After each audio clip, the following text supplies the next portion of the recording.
తెలంగాణ జాగృతి అధ్యక్షురాలు MLC Kalvakuntla Kavitha BRS పైన మాజీ మంత్రి హరీష్ రావు పైన సంచలన ఆరోపణ చేశారు.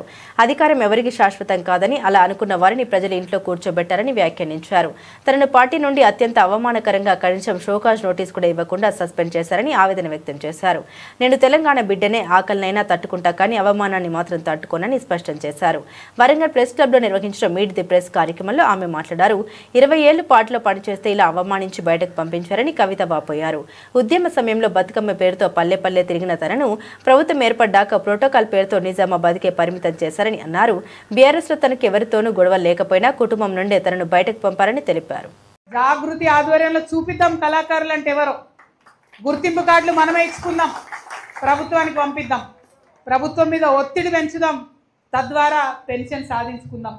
ఈ పెన్షన్ కూడా మంచి ఉపాయం చేసిన మురళీధర్ అన్న నేను కూడా కలిసి, ఈ ప్రభుత్వం రాష్ట్ర ప్రభుత్వం ఒక 500 ఇస్తే చాలు, ఎక్కువ వద్దు మనకు, మిగతా 5500 కేంద్ర ప్రభుత్వం నుంచి ఇస్తుంది. అవకాశం ఉంది కానీ అది ఈ ప్రభుత్వం వాడుకుంటలేదు. ఎందుకు వాడుకుంటలేరు? ఎందుకంటే వాళ్ళ కళాకారులు అంటే ఎవరో తెలియదట. ఏం చేయాలి మరి? జై తెలంగాణ అన్న వ్యక్తులు ముఖ్యమంత్రులు అయితే గిట్లే ఉంటుంది కథ.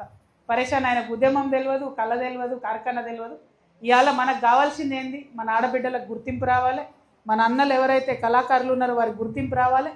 వారి కోసమే ఈ ప్రయత్నం అంతా సాగుతూ ఉన్నది. కాబట్టి ఖచ్చితంగా ఆ విషయంలో ముందుకు పోదాం.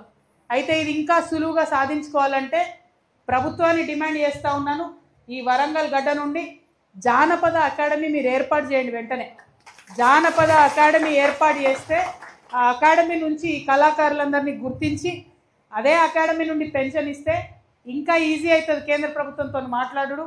కేంద్ర ప్రభుత్వం కూడా జానపద అకాడమీ లాంటి దాని నుంచి ఈ పెన్షన్ ఇస్తుంది కాబట్టి, సాంస్కృతిక శాఖ నుంచి ఈ పెన్షన్ ఇస్తుంది కాబట్టి మనకు కూడా సులువయ్యే అవకాశం ఉంటుంది. కాబట్టి ఇప్పుడు మనం 2 డిమాండ్లు చేస్తున్నాం. 1, జానపద అకాడమీ పెట్టాలి. 2, ఈ సాంప్రదాయ కళాకారులు ఎవరైతే ఉన్నారో వాళ్ళకు గుర్తింపు కార్డులు ఇవ్వాలి. 500 మీరు ఇస్తే 5500 మనం తెచ్చుకుందాం కేంద్రంకి వెళ్ళి. ఈ 3 ఎక్కువ తక్కువ ఏం అడుగుతలేం మనం. ఇది సమ్మతమైన అందరికీ? అంతేనా? ఏకంటాడికి ఓడేనా? లొల్లి పెట్టుడేనా? డప్పు కొట్టుడేనా? గజ్జగట్టుడేనా? కోలాట మాడుడేనా? చిందేసుడేనా? జై తెలంగాణ, జై తెలంగాణ.